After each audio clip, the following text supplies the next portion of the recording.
Bonjour à tous et bienvenue dans votre nouvelle émission « Ça vous intéresse ». À compter d'aujourd'hui, nous allons diffuser des émissions en partenariat avec Cap Web TV. Au programme, talk show sur des sujets d'actualité liés à vos préoccupations quotidiennes, débats juridiques autour des sujets de société, interviews de grands sportifs, bref, il y en a pour tous les goûts. C'est parti. Chers amis, je suis très heureux de vous retrouver. Aujourd'hui, Réaction politique, un co-branding, bon, utilisons un mot d'anglais avec Réaction 19 Web TV, avec Nexus Web TV, parce que c'est là aussi quelque chose de nouveau, et Cap Web TV. Nous sommes donc 3 chaînes concomitamment pour aller bombarder sur quoi? On allait bombarder sur le plan des choses qui sont en train de se passer. Là, aujourd'hui, c'est le fichage. Le fichage, et le mot fichage entendu en sens très très large, c'est le fichage qui est celui de dire qui tu es, ce que tu fais, comment je vais te cataloguer. Et il y a sur le plan politique, il y a les questions sur le plan sanitaire, et il y a les questions aussi du vaccin et du passeport, nous allons parler de tout ça. Mais les choses s'aggravent, on nous parle de tests. Alors les tests font partie du fichage? Oui, parce qu'effectivement, avec tout ce qu'on peut glaner, on introduit ensuite les infos. C'est aujourd'hui que nous allons traiter de tout cela. Vous avez la possibilité de poser des questions en direct et vous avez le chat sur les 3 chaînes, mais surtout sur Réaction 19 Web TV ou Cap Web TV, parce que là, nous allons répondre aujourd'hui aux questions en direct, mais vous pouvez aussi, pour celles et ceux qui ne veulent pas taper sur le chat, adresser un email. Nous avons tous nos amis ici aujourd'hui pour travailler ensemble et passer, allez, 1 heure, 1 heure et demie, et allez, 2 heures, si cela est nécessaire, pour répondre à toutes vos questions. Donc, j'ai dit à tout le monde dans 1 minute, jingle, et on va revenir, et je vous dirai toutes les personnes qui sont sur le plateau avec moi aujourd'hui pour pouvoir répondre à toutes vos questions. Fichage et démocratie sont-ils compatibles? Jingle.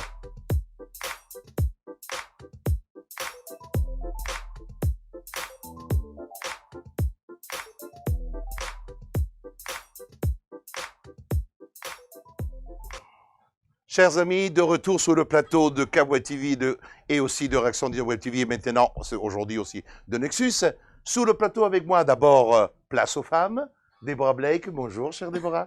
Bonjour, cher Carlo. Maintenant, tu es connue et reconnue, tu fais partie des plateaux de notre chaîne. Tu es là pour apporter ton concours aujourd'hui sur des informations très importantes par rapport à ta spécialité, les réseaux sociaux et aussi toute la communication. Parce que ça fait partie du fichage. Pourquoi? Parce que les réseaux sociaux, comme vous le savez, glanent de plus en plus d'informations et ils les transmettent. Tout nous dira de plus et on attendra ton expertise. Sur le plateau aussi, Samia. Samia, bonjour. Bonjour.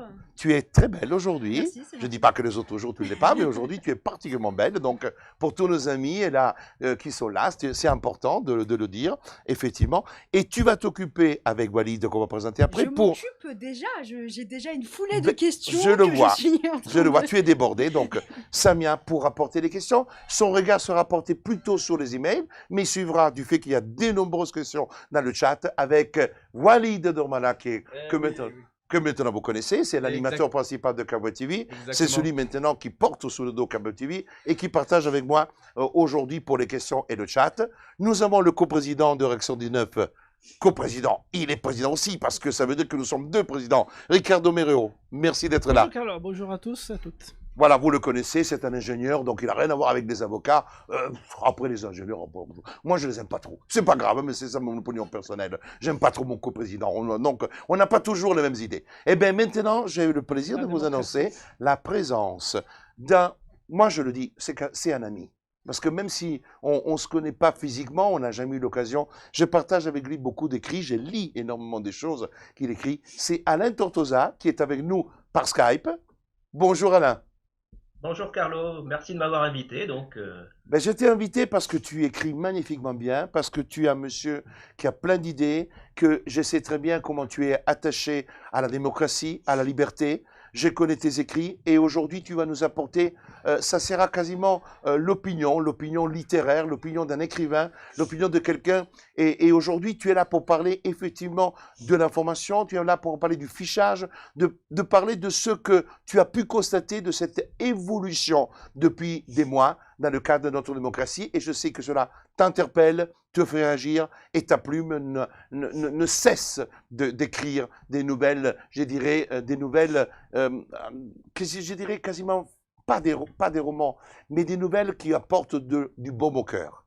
Voilà, et je te le dis avec toute mon affection.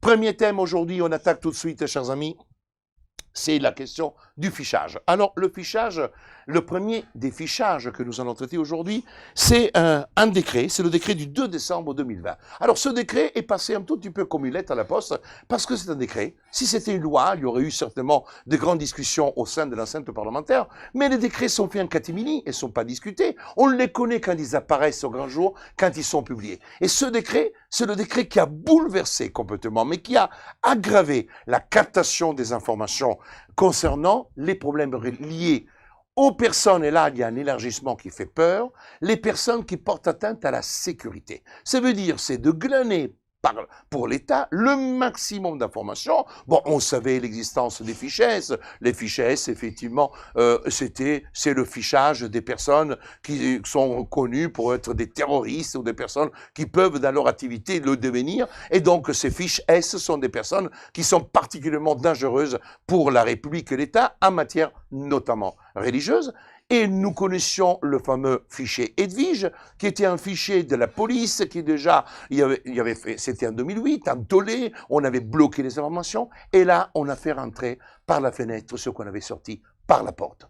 Première discussion, ce fichage des personnes. Est-ce que c'est juste que l'État, sur une définition pour une personne qui peut porter atteinte à la sécurité publique, est-ce que la personne puisse être fichée et connaître tout de sa vie? Déborah, ton opinion sur ce premier point.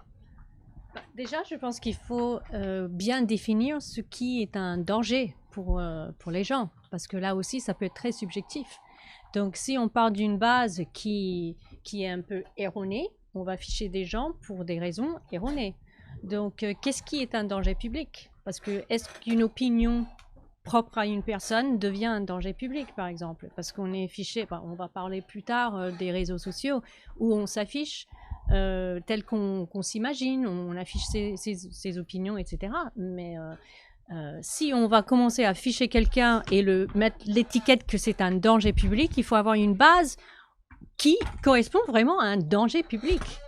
Alors, je voudrais rappeler... Merci beaucoup. Mais je voudrais rappeler de manière forte, peuvent être enregistrés dans le traitement mentionné à l'article R236-11, c'est du code de la sécurité intérieure, dans le respect des dispositions de l'article 4 de la loi du 6 janvier 1918, c'est-à-dire la loi qui concerne les données de la CNIL relatives à l'informatique, aux fichiers, aux libertés, et dans la stricte mesure où elles sont nécessaires à la poursuite des finalités mentionnées à l'article R236-11.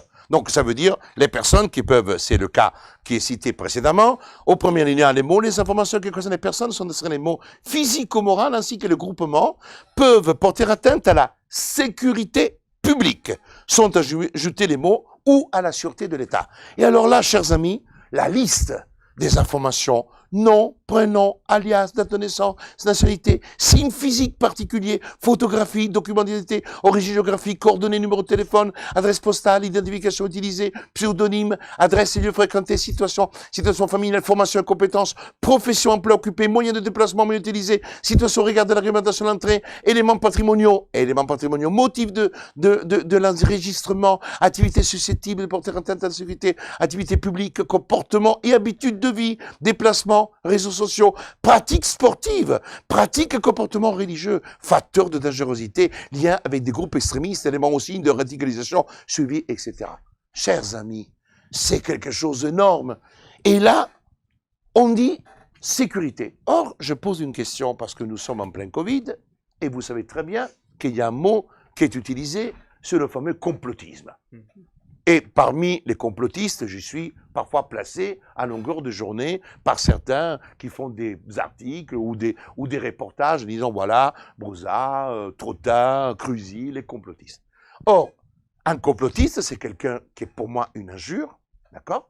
Et qui est un mot très dur, c'est un mot qui est insupportable, parce que le complot, je le rappelle, est une infraction pénale visée dans le code pénal. Quand on dit un complotiste, pour moi, c'est quasiment une diffamation, parce que c'est m'amputer la mise en œuvre d'un processus de nature à porter atteinte à la sécurité.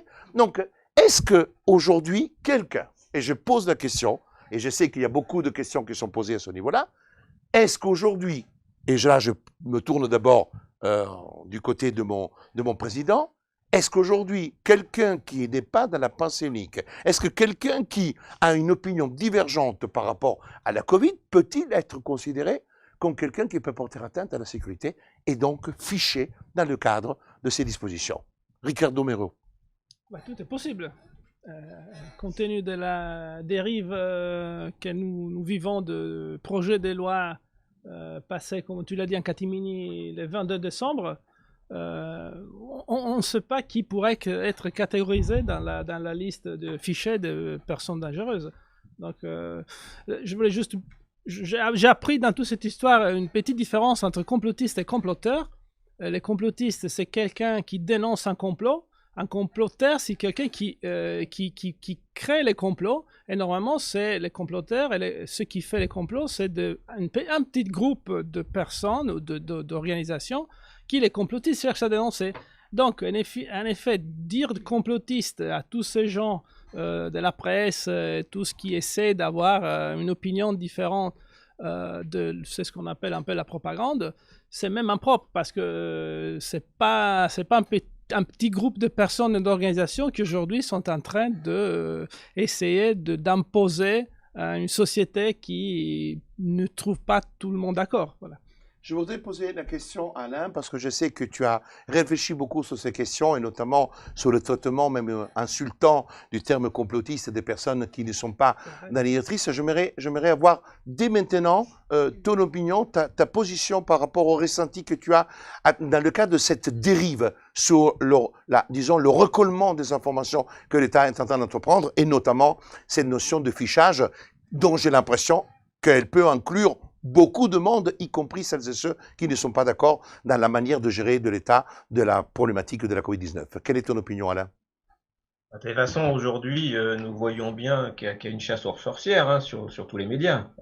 Dire, de toute façon, celui qui est déclaré complotiste, c'est celui qui n'adhère pas finalement à la doctrine d'un ministère de la vérité orwellien qui a été mis en œuvre. Donc aujourd'hui, de toute façon, soit tu es d'accord, soit tu es complotiste. Donc, Alain, la question, est-ce que tu considères aujourd'hui que la définition d'une personne qui peut porter atteinte à la sécurité de l'État, est-ce qu'une personne qui n'est pas donc dans la ligne directrice, l'interprétation que l'État peut avoir est une interprétation que je définirais assez large de ce décret? Ça paraît évident, oui. Très bien, très bien. Déborah, vous avez quelque chose à rajouter? Oui, je voulais juste dire que quand on traite quelqu'un de complotiste, c'est sûrement une insulte, et c'est aussi parce que cette personne dit des choses qui te dérangent. Maître Brouza parle de la pensée unique, mais c'est aussi qu'un complotiste, quand on est traité médiatiquement parlant de complotiste, c'est que cette personne a fait quelques recherches. Parce qu'un complotiste, c'est un chercheur d'informations, c'est presque un journaliste citoyen. Donc quand on trouve des informations, quand on peut montrer nos sources, et que ces sources dérangent, c'est là où il faut vite couper court, il faut mettre l'étiquette, ça c'est un complotiste, parce que si vous souvenez des débuts d'Internet, quand on avait déjà des théories, on appelle ça aussi une théorie. Quand on a des preuves, c'est plus une théorie, ce sont des faits à ce moment-là.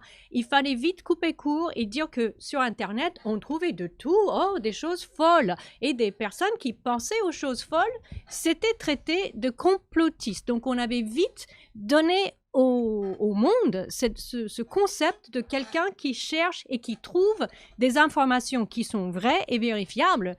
Cette étiquette de complotiste. Donc c'est un problème de marketing quelque part.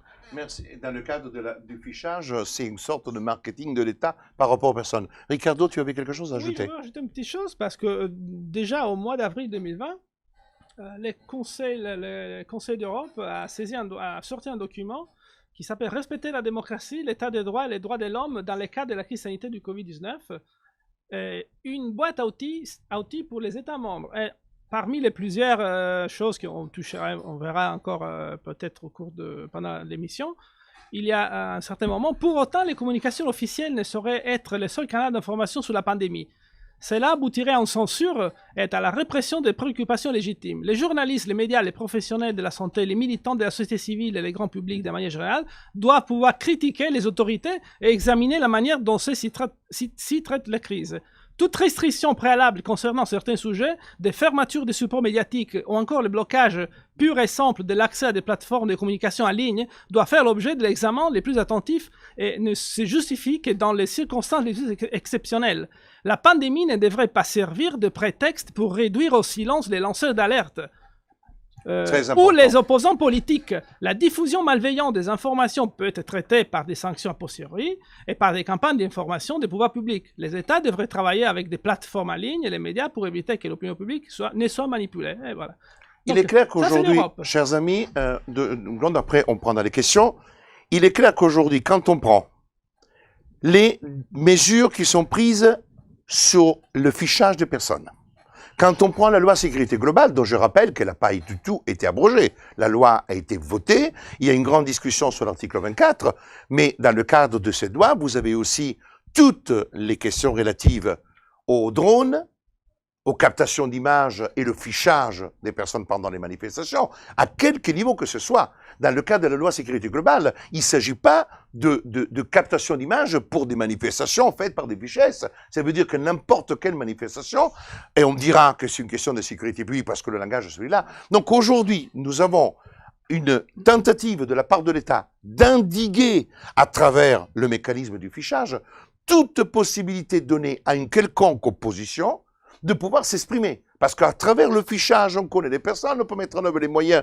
de nature à empêcher, le cas échéant, de pouvoir participer à des manifestations, de pouvoir s'exprimer, parce que n'oublions pas qu'il y a des dispositions qui concernent le Code de la sécurité intérieure, qui sont des dispositions qui n'ont rien à voir avec la justice au sens pur du terme, mais des mesures qui sont administratives. Je rappellerai aussi, et regardez bien, que dans le cadre de ce nouveau décret, on y associe aussi les personnes qui peuvent être dangereuses pour le sport. Donc, vous imaginez un peu l'équivalence qu'on peut avoir de mettre sur un même pied quelqu'un qui peut troubler un hooligan, nous disons ce terme-là, dans le cas du sport, et les personnes qui peuvent apporter atteinte à la sécurité. Ce qui atteste bien que quand même, il y a une vision extrêmement large des problématiques posées par la sécurité publique. Donc, ça veut dire simplement que je me sens personnellement visé comme beaucoup d'autres. Nous en avons parlé avec d'autres lanceurs d'alerte. Donc, il est clair qu'aujourd'hui, le gros souci, c'est que le Conseil d'État a été saisi. Et le Conseil d'État a validé ce décret. Donc, étant un décret, et ils sont très malins, étant un décret, alors que pour moi, il échappe complètement à ce qui est le domaine de l'exécutif, mais qui doit faire l'objet d'une disposition légale, avec le décret, vous avez une seule unique juridiction. C'est la juridiction administrative. Donc, on est très bien les tenants et les aboutissants. Et je le réitère toujours que le Conseil d'État n'est pas une juridiction. Ce sont des fonctionnaires qui siègent. Ce sont des fonctionnaires qui statuent. Donc, automatiquement, ce sont des fonctionnaires qui n'ont rien à voir avec la fonction de juger, c'est-à-dire des tiers impartials et désintéressés. On va venir aux questions sur ce premier thème parce qu'on passera ensuite du fichage des personnes qui peuvent atteindre à la sécurité au fichage en matière médicale. Oui, Samia. Juste pour une question, parce que tu parles de choses super intéressantes, mais est-ce que comme contre-pouvoir, parce que c'est ça que tu veux pointer du doigt, est-ce que le CNIL n'est pas un contre-pouvoir faisable? Non, la CNIL n'est pas... Les autorités administratives indépendantes, et ça, je tiens à le dire, l'occasion m'est donnée dans cette émission de le dire. Les autorités administratives indépendantes sont des autorités qui sont dirigées par des fonctionnaires, qui n'ont rien à voir avec la démocratie, parce que les personnes sont nommées par l'État, c'est-à-dire soit par le gouvernement, soit par l'Assemblée, soit par les présidents du Sénat et de l'Assemblée. Donc, ce sont des personnes. Alors, la légitimité réside dans la nomination. Il n'en demeure pas moins qu'ils n'ont rien à voir avec la démocratie. Il n'y a pas de représentant du peuple. Alors que, normalement, déjà à l'époque, on avait envisagé que des gens soient élus ou tirés au sort pour siéger aux autorités administratives indépendantes, comme la CNIL, comme le Conseil supérieur de l'audiovisuel. Parce que je rappelle bien que toutes ces autorités, ce ne sont que des fonctionnaires. Et comme vous pouvez constater, souvent vous avez quelqu'un qui est dans une autorité, qui puis passe dans une autre autorité, et c'est le tour des chaises musicales qui se passe. Donc, chers amis, tout ça, c'est ce qu'on appelle le théâtre de l'État, qui ne donne aucune garantie, parce que la CNIL, je veux dire un truc, c'est loin d'être quelqu'un qui va apporter des grandes solutions et des grandes protections sur la liberté, si ce n'est que de temps en temps, elle émet une sanction. Alors c'est le cas concernant, par exemple, Google, comme cela est arrivé. Mais sincèrement, chers amis, Aujourd'hui, il n'y a aucune autorité, vous n'avez aucun tribunal qui existe dans ce pays de nature à protéger les Français par rapport aux problèmes posés du fichage, parce que la loi sécurité globale, elle passera entre les mailles du filet du Conseil constitutionnel, parce qu'elle passera, elle sera parfaitement validée. Le décret est déjà passé comme une lettre à la poste, il est d'une gravité monstrueuse. Et comment pouvoir le contester? Eh bien, ça veut dire quoi? Ça sera le juge judiciaire saisi en exception sur une problématique, par exemple, d'interdiction de mouvement qui pourra intervenir. Et à ce moment-là, le juge pénal pourra discuter ce qu'on appelle l'exception de légalité du décret. Donc, quand je reviens et que je vous dis que le seul juge aujourd'hui qui semble protéger, alors que c'est le juge sanctionnateur au pénal, c'est le pénal qui va protéger la liberté, voilà un peu la vérité. Walid, des questions concernant ce premier thème avant de passer à la question santé. On a beaucoup de thèmes et le temps passe vite. Je ne vais pas m'attarder sur les questions, juste je voudrais remercier les téléspectateurs qui nous ont rejoints parce qu'il y en a beaucoup sur... plusieurs milliers déjà, apparemment. Exactement, ah oui, ça va loin sur Réaction 19 et ça monte sur Cap Télévision. Super. Donc je voudrais juste les inviter à s'abonner à Cap Télévision parce que c'est notre média qu'on fait grandir. Vous voyez tout de suite, voilà, l'utilitarisme. Non mais voilà, donnez-nous de la force et voilà, continuez à réagir et on débat ensemble ici. On attend parce qu'on va passer au deuxième thème. Pourquoi? Parce que, chers amis, dans le cadre de ce qui est cette Covid-19 qui est en train d'altérer tous les équilibres juridiques de ce pays, vous avez, alors là, le problème des informations médicales. Et là, le problème des informations médicales, là, on va toucher au cœur du sujet, on va y arriver au fur et à mesure. Après, on parlera des tests PCR, on parlera des enfants. C'est le décret, alors là, c'est le décret concernant le décret du 25 décembre. Alors, ce qui est assez extraordinaire, c'est que vous voyez que l'État semble utiliser parfois des périodes dans lesquelles il y a une sorte de paix des braves. C'est la paix des braves, c'est-à-dire la paix tout simplement. C'est le 25 décembre, c'est le jour de Noël. Et le jour de Noël, comme par hasard, l'exécutif travaille. Il nous publie un décret, qui effectivement pas été écrit le 25 décembre, certainement, dans lequel on permet le traitement du système informatique du vaccin, ce qu'on appelle vaccin Covid. C'est-à-dire qu'on prend les informations des personnes qui sont invitées à être vaccinées. Alors vous avez le décret, vous le trouvez. Naturellement, je ne vais pas vous lire parce que c'est tellement rébarbatif. Mais aujourd'hui, le problème qui va se poser, c'est que, chers amis, on va parler du passeport vaccinal. On va parler du problème de ce qu'on appelle la liberté et le consentement des actes dans le cadre des médicaments.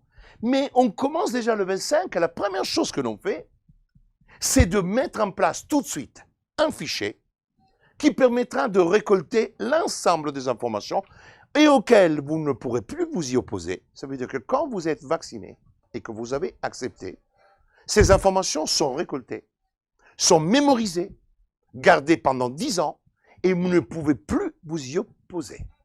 Alors, sachez très bien que c'est quelque chose d'extrêmement grave. Deuxième point très important, ces informations sont récoltées, ne sont pas détenues en France. Ces informations sont détenues et gérées par une structure qui s'appelle Microsoft. Je le rappelle, c'est important de le savoir. Je rappellerai que je mets en ligne aujourd'hui sur mon Facebook un petit extrait que l'on trouve sur TED, dans lequel M. Gates effectivement parle de la vaccination et il parle aussi que la vaccination pourra amener avec les interventions sanitaires et la procréation peut-être à une baisse de la population de 10 ou 15%. Il ne dit pas de 10 à 15. 10 ou 15%.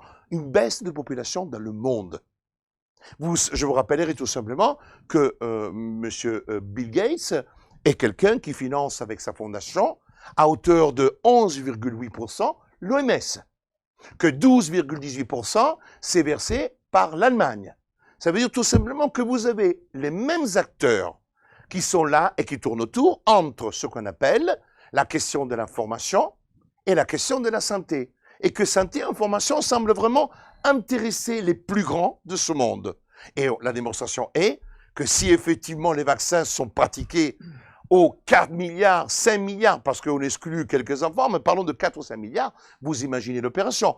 Je rappellerai à tout le monde que le coût, oui, 4 ou 5 milliards. Pourquoi on exclut les enfants? Non, on exclut les enfants parce que pour le moment, ils sont exclus. Mais il y a beaucoup de questions par rapport à ça. Attendez, on va y revenir, mais pour le moment, à l'état actuel des choses, le vaccin Pfizer-BioNTech est envisagé pour les enfants à partir de 15 ans. Donc la question aujourd'hui, fichier, fichage, fichage médical, information médicale, remontée déjà envisagée. Le premier arrêté, je l'avais dénoncé, c'est l'arrêté qui oblige la communication de toutes les informations de la part des médecins, de la part des pharmacies, et toutes les informations collectées dans une plateforme transversale, là aussi, qui est gérée par Microsoft. Or, je vous rappellerai tout simplement que toutes les informations qui sont entre les mains de Microsoft, et la signature se fait par la structure irlandaise de Microsoft. Mais en réalité, selon les règles américaines, dès lors qu'une société américaine contrôle l'intégralité du capital d'une filiale en Europe, toutes les informations relèvent du droit américain. Ça veut dire que toutes les informations doivent être communiquées aux États-Unis.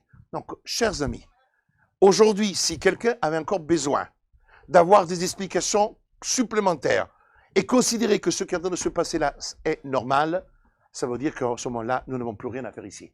Mais c'est une chance que j'ai quand même, et nous avons des remontées d'informations, et je donnerai la parole à tout le monde, y compris Alain, qu'aujourd'hui, au moins les adhérents de Réaction 19 et beaucoup de gens qui aujourd'hui ne le sont pas, mais qui écrivent par d'autres canaux, sont aujourd'hui complètement contre ce qui est en train de se passer et qui trouvent que nous sommes dans une dérive, là aussi, de fichage autoritaire, quasiment fasciste, et c'est quelque chose qui revient souvent, mot que j'ai utilisé jadis et que maintenant revient de plus en plus, parce que quand on voit ce qui est en train de se passer, ça veut dire tout simplement c'est l'anéantissement de la liberté individuelle, l'anéantissement de ce que nous sommes comme hommes ou femmes sur cette terre, mais des objets. Donc, premier point, moi, je donnerai la parole parce que je sais que sur cette question-là du fichage et aussi de la vaccin, Alain a beaucoup de choses à dire et du fait qu'il est derrière son écran. Je donne la parole à Alain, on t'écoute et nous sommes là avec tous nos écoutilles, comme il dit notre Premier ministre, bien ouverts. Oui, ben en fait, si tu veux, je déborde un peu parce que finalement, j'aimerais bien un petit peu revenir sur la situation actuelle. Hein. Bien sûr. C'est-à-dire que...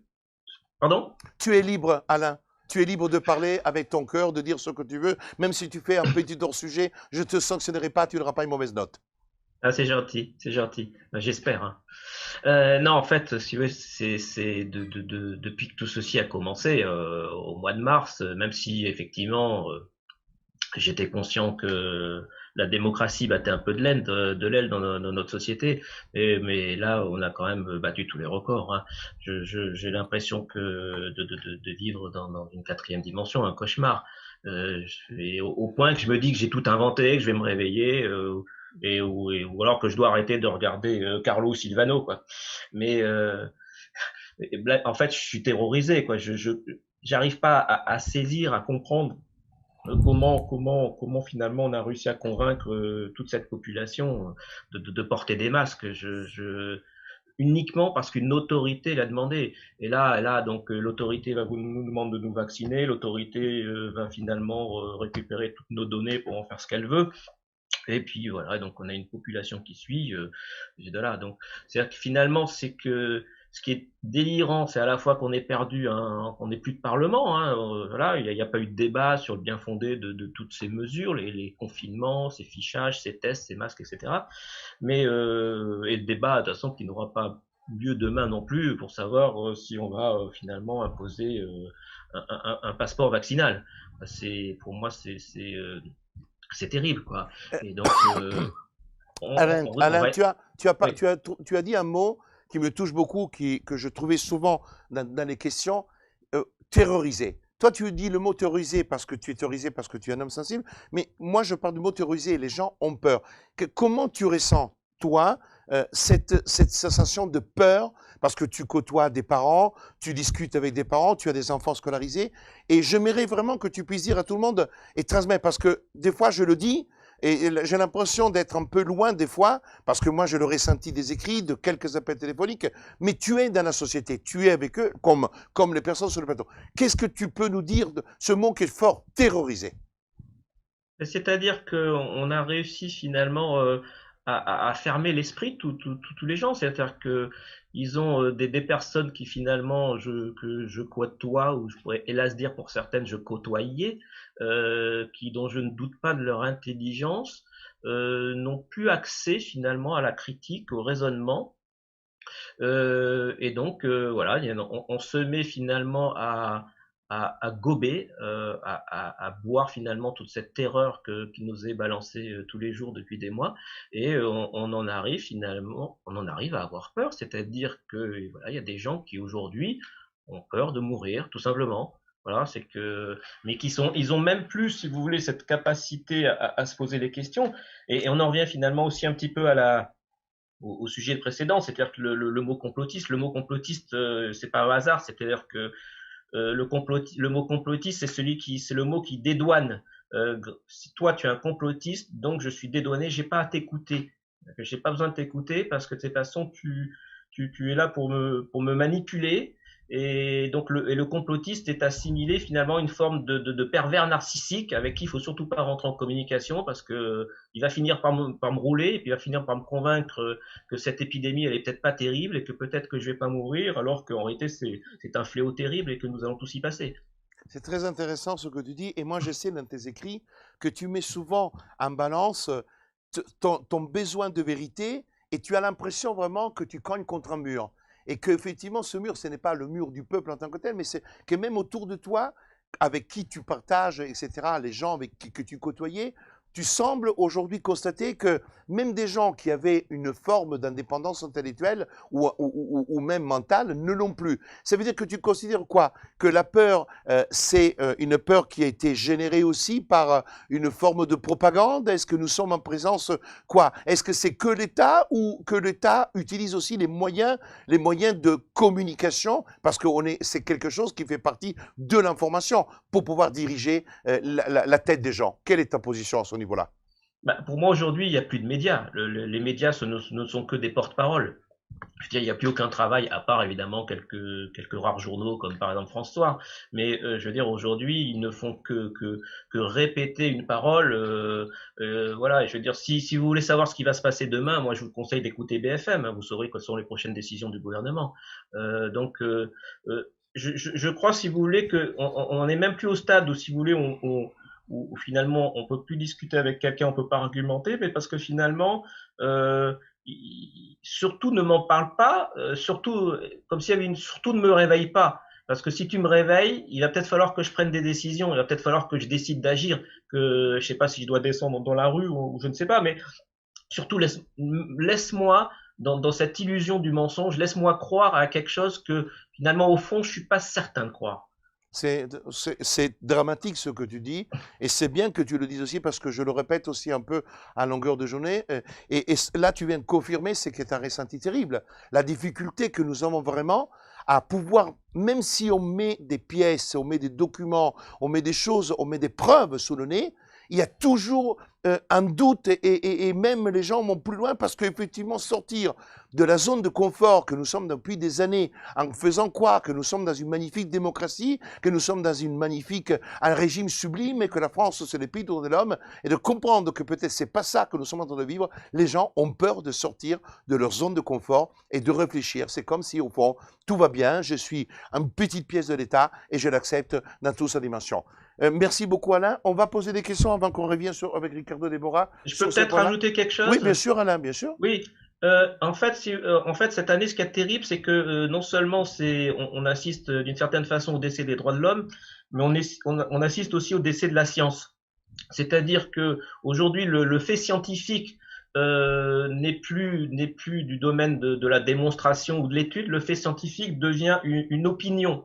Une opinion, c'est-à-dire que celui qui va dire, par exemple, le masque vous protège, émet une opinion, et celui en face qui va vous sortir 200 études dans lesquelles on arrive à la conclusion que le masque dans une population générale ne sert à rien, va être aussi finalement sur le même pied, et on va aussi considérer que c'est une opinion et non plus un fait scientifique.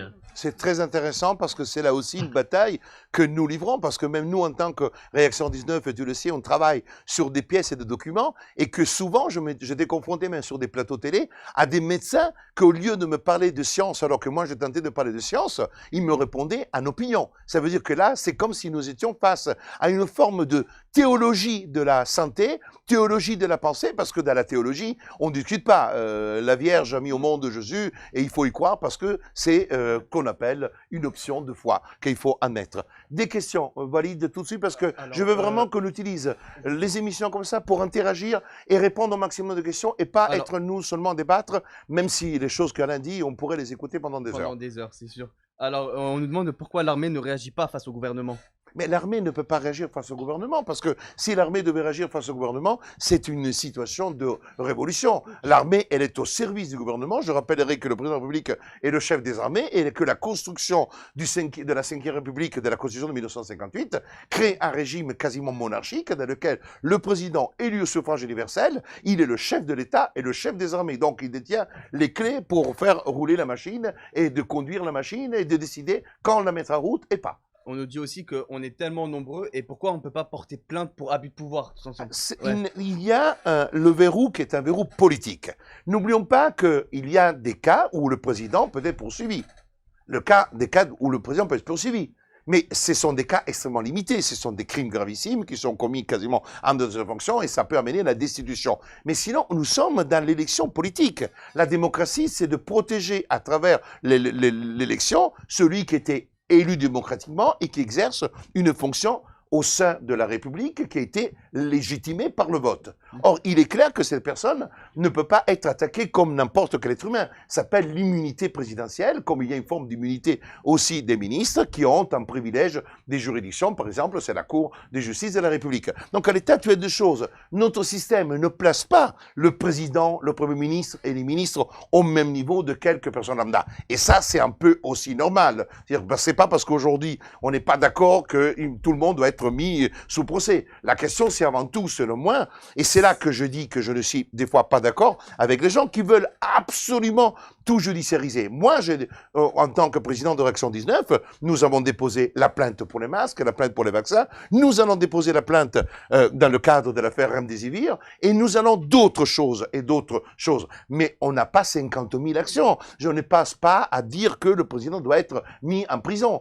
Ça, c'est une question aujourd'hui. Je pense que ce que disait Alain me paraît très important, c'est de réveiller les esprits, c'est utiliser les émissions que nous faisons, le travail avec Réaction 19, les sites, les informations, les actes, toutes les réponses individuelles que nous donnons pour réveiller, parce que l'enjeu se fait dans la démocratie. C'est par le vote que les choses peuvent changer, donc jamais vous m'entendrez dire qu'il faut entrer en révolution, en guerre avec des armes, parce que c'est pas ça qui est le rôle de Réaction 19. Le rôle de Réaction 19 et d'autres associations que j'apprécie, c'est qu'il puisse y avoir une alternative à la pensée telle qu'on nous vend et comme le disait justement Alain, qui est imposée par une forme de propagande, qui est une propagande politique qu'on trouve même au sein du Parlement et une propagande médiatique. Déborah, après tu poses la question. Oui, Déborah. Merci, Carlo. Non, je voulais juste revenir vite fait sur ce que tu disais tout à l'heure par rapport au stockage de données pendant 10 ans pour les personnes qui sont vaccinées. Je voulais juste, comme tu dis, c'est très important d'éveiller les esprits des gens. Pensez à une chose, c'est pas un vaccin, comme on a déjà dit plusieurs fois dans d'autres émissions, c'est une thérapie génique et c'est expérimental cette fois-ci. Ils n'ont jamais testé ce genre de thérapie sur des êtres humains à large échelle. Donc, quand j'entends qu'ils vont stocker les données pendant 10 ans et que vous n'avez plus la possibilité de dire, bah, tiens, finalement, j'aimerais bien me sortir de la base de données. Moi, je pense tout de suite à, bah, évidemment, ils ont besoin de ces données pour faire le suivi de ce traitement. Parce qu'ils ont besoin de savoir quels seront les effets. Parce qu'ils ne savent pas à long terme quels seront les effets. Donc, alors, c'est une remarque pertinente et je pense qu'on va même y revenir parce que sur la question du passeport vaccinal, on va revenir parce que pour parler du passeport vaccinal, il faut parler de vaccin et pour parler de vaccin, il faut encore que ce soit un vaccin. Donc, indépendamment. Donc, la problématique, c'est la définition. Oui, Samia. À ce que vous dites, parce qu'il y a quand même pas mal de gens qui posent des questions sur le mail par rapport à cette thématique. Et j'ai une... Posons des questions directes, comme ça on peut répondre, parce que le but c'est vraiment d'éclairer. Et je prends juste une phrase de son mail qui disait que le fichage par puissance publique de données médicales individuelles doit être proscrit. Et après, elle pose la question un peu plus loin. Que peut-on alors craindre d'un gouvernement qui, dans des circonstances d'état d'urgence, ne s'encombre pas des droits des citoyens? Non, mais aujourd'hui, chers amis, si nous sommes nés et si nous sommes là pour nous battre, c'est parce que nous sommes confrontés à une situation dictatoriale Parce que plus aucun verrou de la République ne fonctionne. Ça veut dire que vous n'avez plus un tribunal qui puisse statuer sur quoi que ce soit. Vous n'avez pas une juridiction qui a la possibilité, parce que je rappellerai à tout le monde que tous les avocats qui ont mis en œuvre des actions devant le Conseil d'État, il n'y en a pas une qui a abouti, si ce n'est que l'affaire de la mise en bière. C'est-à-dire que obligation de regarder les morts, de ne pas les enterrer tout de suite, mais on a trouvé ça scandaleux, mais c'est une décision hyper récente du mois de décembre. Et deuxième, c'est que une décision, mais qui n'est même pas une décision directement, c'est la décision du 22 décembre dans laquelle le Conseil d'État dit que le document administratif du ministère de l'Intérieur n'est pas une obligation, mais vous pouvez justifier votre sortie pendant le confinement par tout moyen ou par tout document. Donc voilà, c'est une décision importante qui encore, c'est nous qui l'avons un peu révélée, parce que c'est même pas une décision dans le dispositif, c'est un obédir dictum. C'est-à-dire que c'est quelque chose qui est à l'intérieur des motifs. Pour trouver cela, c'est l'occasion que vous avez donnée peut-être dans cette affaire au Conseil d'État. Donc vous n'avez pas de décision éclatante, bien au contraire. Vous n'avez que de rejet de tous les référés liberté qui ont été mis en œuvre. C'est quelque chose qu'il faut bien se mettre dans le crâne. C'est pour ça qu'aujourd'hui, quand on parle d'action pénale, ce sont les seules actions qui existent aujourd'hui, qui peuvent avoir des effets parce que les enquêtes, et ces actions semblent porter des fruits. Pourquoi? Parce que dès lors qu'il y a plainte pénale, les usagers du droit peuvent les utiliser. Beaucoup de parents ont utilisé les plaintes que nous avons déposées, et notamment la plainte pour les masques, pour obtenir la mission. Or, certains parents ne l'ont pas eu, et d'autres parents ont eu la mission à l'école sans le masque. Certains parents ont créé des collectifs, j'en ai parlé lors d'une vidéo, collectifs fondés sur tous les actes que nous avons faits, et puis des nouvelles analyses. Nous avons aujourd'hui une décision en Autriche, que nous allons produire au procureur, qui dit non au masque pour les enfants, etc. Vous avez une décision de la Bosnie-Herzégovine. Vous avez aujourd'hui des résultats médicaux. Et aujourd'hui, on poursuit dans le fait de parler du masque comme étant utile. Vous n'avez pas une étude scientifique qui établit que les masques vous protègent du virus. Bien au contraire, nous avons des études qui établissent exactement le contraire. Donc aujourd'hui, nous n'avons pas gagné, nous n'avons pas de décision, parce que le Conseil d'État, vous pouvez vous flageller, vous pouvez vous couper les veines, vous pouvez faire la grève de la faim, ne changera pas sa position parce que le Conseil d'État n'est pas une juridiction. Le Conseil d'État, ce sont des serviteurs du pouvoir qui sont là pour créer. Parce que le Conseil d'État avait été créé intelligemment par quelqu'un qui s'appelle Napoléon et qui, effectivement, savait très bien qu'il fallait faire la parodie du pouvoir. Comme ça, le peuple est convaincu qu'il a devant lui des juridictions, qu'il est convaincu d'avoir des gens qui statuent, qui rendent le droit, mais qu'en réalité, c'est du pipeau. Mais voilà. justement, ça c'était il y a longtemps. Là, j'ai une autre personne qui dit: que pensez-vous de la réaction du peuple français qui apparaît dans sa majorité comme hypnotisé et qui se soumet quasiment sans brancher à l'autorité du pouvoir en place? Et elle dit plus loin: et demain, que se passera-t-il de pire encore si cette inertie et si ce silence perdure? Alors, première réponse, c'est qu'on n'a pas construit le cerveau des Français en quelques semaines ou en quelques mois pendant la Covid. Cela fait des années que le travail de matraquage a commencé, et surtout à partir des années 80, où il y a eu le développement de l'information, mais aussi des réseaux, de l'informatique et des réseaux, on a vu au fur et à mesure que les Français étaient totalement abasourdis. Et les choses se sont empirées dans les années 90, et n'en parlons pas des années 2000. Mais en réalité, ce n'est pas tant le fait, c'est que l'État a tellement, les Français ont demandé l'État. La présence de l'État, j'en parlais tout à l'heure, on demandait la présence de l'État. Donc à partir du moment que l'État a dit: tu veux que je m'occupe tout de toi, que je sois ta nurse, que je sois ton babysitter, ton papa, donc tu ne peux pas d'un côté me demander des indemnités de chômage, des aides, des allocations pour vivre, et après en contrepartie tu veux la liberté. Non, dès lors que l'État donne, il te rend débiteur, ça s'appelle le potlatch, c'est la théorie de l'échange. Vous savez, quand vous êtes invité dîner chez quelqu'un, le premier réflexe que vous avez, qu'est-ce que je vais porter à la patronne, à la maîtresse de maison? Et vous dites: je vais chercher une bouteille. Ça veut dire que la meilleure manière de vous rendre débiteur, c'est de vous donner quelque chose. C'est pas de vous endetter nécessairement. Je te donne des allocs.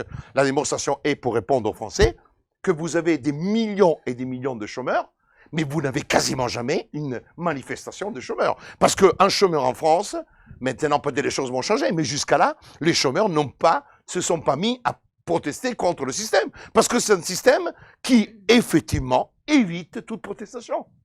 l'État-providence, que cet État qu'on parle, c'est l'État qui permet aux gens, qui permet au peuple, à l'État d'endormir les peuples, de faire ce que les Romains faisaient en donnant du pain et des jeux. Juste pour vulgariser un peu tout ce que tu dis, parce que tu utilises des grands mots, mais en gros, là, l'État a, tout au long de ces années, infantilisé le peuple. C'est pas infantilisé, il a rendu dépendant, il a rendu esclave, mais c'est dans l'histoire du monde.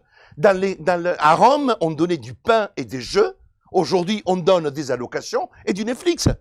Est-ce que vous avez aujourd'hui beaucoup de gens qui font des manifestations? Moi, j'étais samedi à protester dans la rue. J'ai 60 ans, après des semaines de travail à 11, 12, 13, 14 heures, j'étais samedi de 13 heures jusqu'à 18h30. J'étais avec le coprésident pour parler de la liberté d'expression dans une manifestation pacifiste, pacifique. Eh bien, je peux vous dire que nous étions peut-être 1000 et encore. Ça veut dire que vous avez l'occasion de vous exprimer dans une manifestation qui était autorisée et vous avez 1000 personnes qui se promènent devant toutes les chaînes de télévision pour réclamer la liberté d'expression. Chers amis, voilà la réalité. J'étais choqué, j'avais annoncé cette manif, j'ai dit qu'elle était autorisée. Beaucoup de gens sont venus me saluer, c'était très bien, mais je n'ai pas vu cette vague que je m'attendais. Donc ça veut dire quoi ? Ça veut dire qu'aujourd'hui, réveiller les esprits, avoir envie de se battre, quand on est dans un confort, parce qu'effectivement, bien sûr, on a bloqué toute l'activité touristique, eh bien, on a versé 900 €, pas 800, parce que 800, vous êtes pauvres, 900 € à chaque saisonnier pour rester à la maison. Or, je ne dis pas que le saisonnier est heureux, mais le saisonnier va dire, ah ben, on me donne 900 €, je suis à la maison, je regarde la télévision, je regarde Netflix et je suis heureux. Et c'est comme ça qu'il fonctionne. Parce qu'aujourd'hui, nous parlons de 730 milliards d'euros versés pour avoir la paix sociale. Et 780 millions versés aux fonctionnaires de l'État. Ça veut dire que vous avez 1500 milliards d'euros qui n'ont comme seule finalité d'avoir la paix sociale. Voilà la réalité. Je vous rappellerai que le budget de la France est de 2200 milliards. Ça veut dire tout simplement qu'aujourd'hui, nous n'avons plus de tissu économique, nous n'avons plus de tissu industriel, nous n'avons plus de tissu productif. Ça veut dire qu'aujourd'hui, nous sommes des peuples subventionnés par une planche à billets et donc des peuples endettés qui devront fermer leur gueule devant l'État et devant la puissance du premier cercle et de ceux qui dirigent le monde en termes économiques. J'aimerais rebondir, Carlo. Oui, oui, Alain, bien sûr. Oui, en fait, je pense que pour compléter la chose, je pense qu'il y a quand même en France, j'imagine, dans la plupart des pays européens notamment, il y a une absence totale d'éducation aux droits de l'homme. C'est-à-dire que c'est quelque chose dont je pense que le commun des mortels n'a plus conscience du tout, d'accord? Et donc, toutes les mesures qui sont prises sont finalement considérées, c'est pas grave. C'est pas grave et généralement associées à j'ai rien à me reprocher. Pourquoi est-ce que j'aurais peur de ça? Pourquoi j'aurais peur d'un fichage? Voilà. Et donc, c'est fait que finalement, on en arrive à tout accepter parce que je pense qu'on ne sait même plus ce que c'est que les droits de l'homme. Et que les droits de l'homme aujourd'hui, c'est d'aller finalement, c'est de pouvoir faire ses courses dans un magasin chez Ikea ou pouvoir prendre un crédit pour acheter une machine à laver. Alain, ce que tu dis, je suis absolument d'accord. Et tu le sais très bien, parce que tu le sais très bien que Réaction 19 se bat pour ça. J'étais un des premiers à parler des droits de l'homme et de les intégrer dans la réflexion juridique. Parce que les droits de l'homme ont permis de faire comprendre que dès le mois de mars-avril, que nous étions face à des choses qui étaient absurdes. Parce que je le rappellerai à tous, que quand le président de la République a décidé de nous confiner, il l'a fait de manière totalement illégale. Il l'a fait en dehors de tout pouvoir constitutionnel. Vous avez un président qui n'est pas habilité à quoi que ce soit, qui décide de nous confiner, c'est-à-dire de nous assigner à résidence. C'est-à-dire que nous n'avions ni de loi, ni de décret. Nous étions dans un état de déshérence totale. La seule chose, c'est-à-dire, c'est l'état d'urgence, mais qui est l'état d'urgence en cas de guerre, pas en cas de... Et ça est passé comme une lettre à la poste. Que la loi du 23 mars, qui avait déjà été préparée depuis longtemps, parce qu'on voit très bien qu'il y avait des contradictions avec le décret, c'est une loi qui a transféré tous les pouvoirs de l'article 34, c'est-à-dire le pouvoir de gérer la liberté. C'est le Parlement. Parce que c'est là qu'est la démocratie. L'exécutif n'est pas démocratique, les exécutifs sont des fonctionnaires. Vous prenez, avant on avait, M. Castex, il n'a jamais été député ou sénateur dans sa vie. M. Castex, c'est un fonctionnaire qui s'est occupé de questions de fonctionnariat d'État. C'est un grand commis de l'État. Donc voilà la réalité. Et ça, il faut le comprendre. Donc c'est pour cette raison que la réalisation des droits est beau à dire, mais si tu n'as pas un tribunal pour les faire valoir. Tu peux crier tous les droits que tu veux, ça sert à une masturbation intellectuelle, une discussion d'intellectuels, mais qui n'aboutira à rien. C'est pour ça que nous avons entrepris ce type d'action pénale pour qu'il devienne des actions politiques. Du coup, qu'est-ce qu'on fait?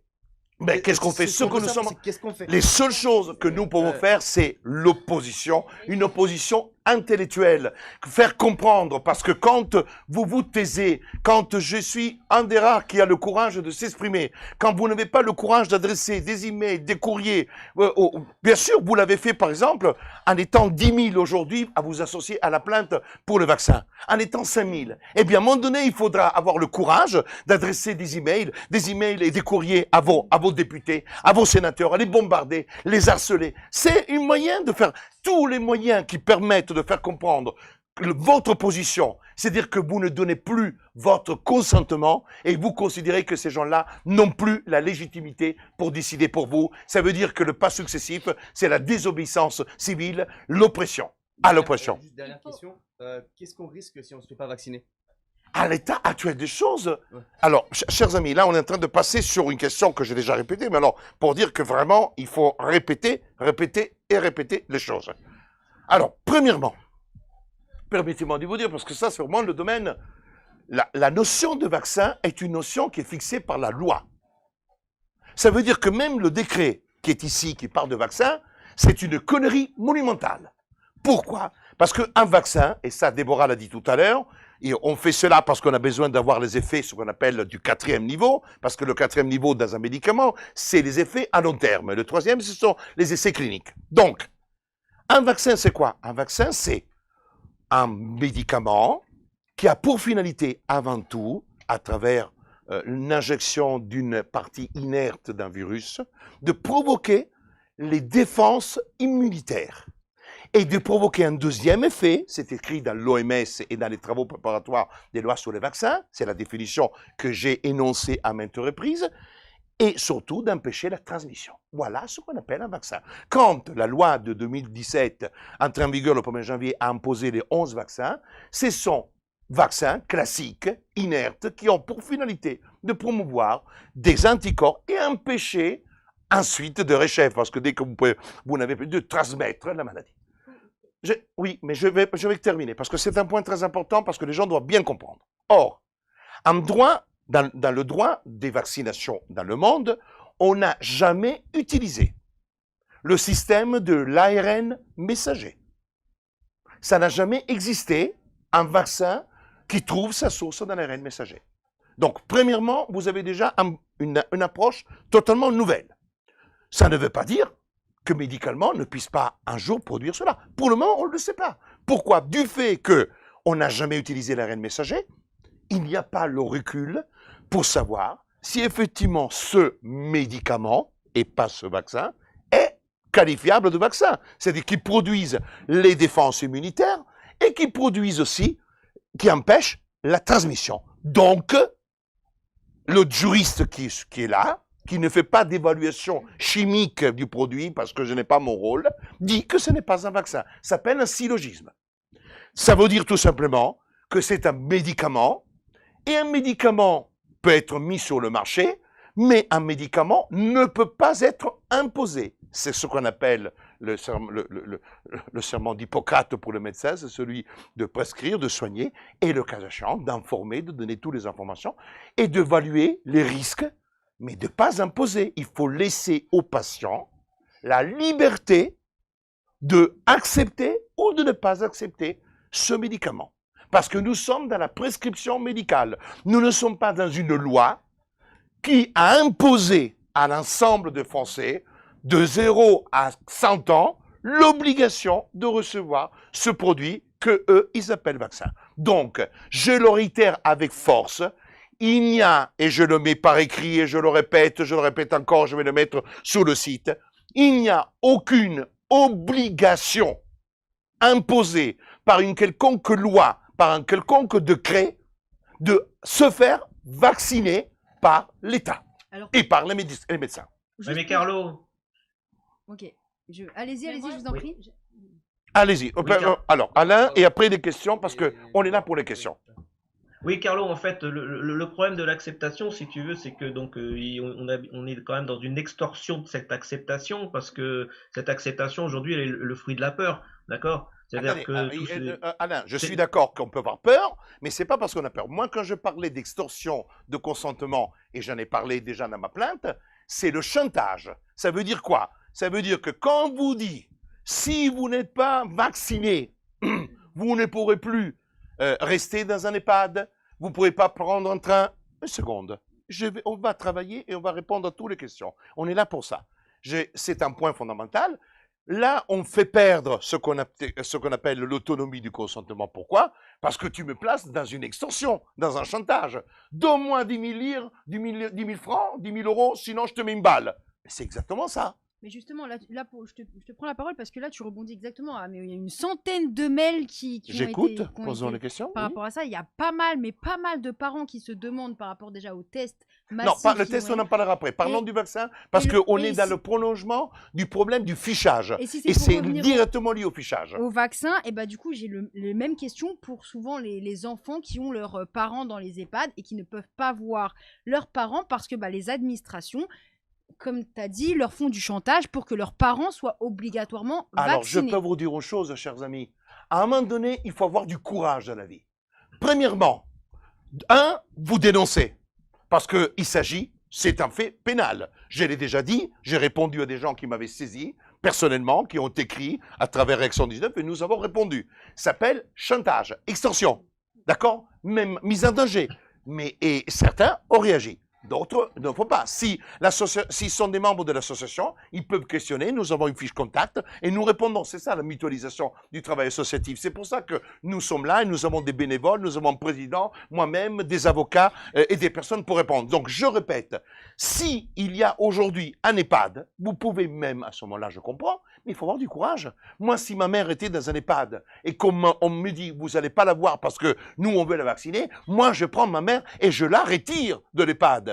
Parce que c'est ça aussi qu'il faut avoir le courage. C'est comme ça que, effectivement, les groupes comme Corian, comme Orpea vont perdre de la clientèle. Parce qu'aujourd'hui, la gérontologie, c'est une vache à lait. Parce que Orpea, c'est son 150 millions de bénéfices. Parce que Corian, c'est 130 millions de bénéfices. Avec des gens qui sont payés à coups de pied au cul. Et ce sont eux qui absorbent toute la richesse des retraites. Parce que ceux qui encaissent la retraite pour les locations des appartements. Et ceux qui, à travers nos impôts, dans la convention tripartite qu'il y a avec les ARS, qui se met l'argent dans la poche et qui achète des couches à 0,30 centimes qui sont percées de partout. Voilà la situation. Et donc, c'est pour ça que je vous dis, ayez le courage de réagir. Enlevez vos parents, récupérez la maison le cas échéant, et vous verrez qu'effectivement, quand il commence à avoir la trouille, que les gens partent des EHPAD et qu'ils perdent leur argent, à ce moment-là, vous verrez que les choses vont changer. Mais jusqu'à quand vous voulez le beurre, l'argent du beurre, et que toutes les solutions doivent arriver du haut? Non, chers amis. Une association peut tout faire, mais ne peut pas venir à votre place, à se battre avec vous. C'est ça aussi, avoir du courage. C'est parce qu'on était trop habitués aussi à trouver toujours des solutions à l'extérieur. À un moment donné, il faut agir. Moi, j'agis de mon côté. En tant qu'avocat, en tant que président, je suis sorti de mon confort. Je me bats tous les jours. Je me donne tous les jours. Je réponds tous les jours. Je travaille 11 heures, 12 heures par jour. Mais vous aussi, vous devez réagir. Vous devez battre aussi. Vous devez aussi avoir le courage d'aller protester, d'écrire des courriers. Vous ne savez pas l'écrire, on vous aide à l'écrire. Vous n'avez pas les moyens de droit, on vous aidera à mettre les moyens de droit. Mais vous devez avoir aussi la force de vous battre devant l'institution et ne pas avoir peur.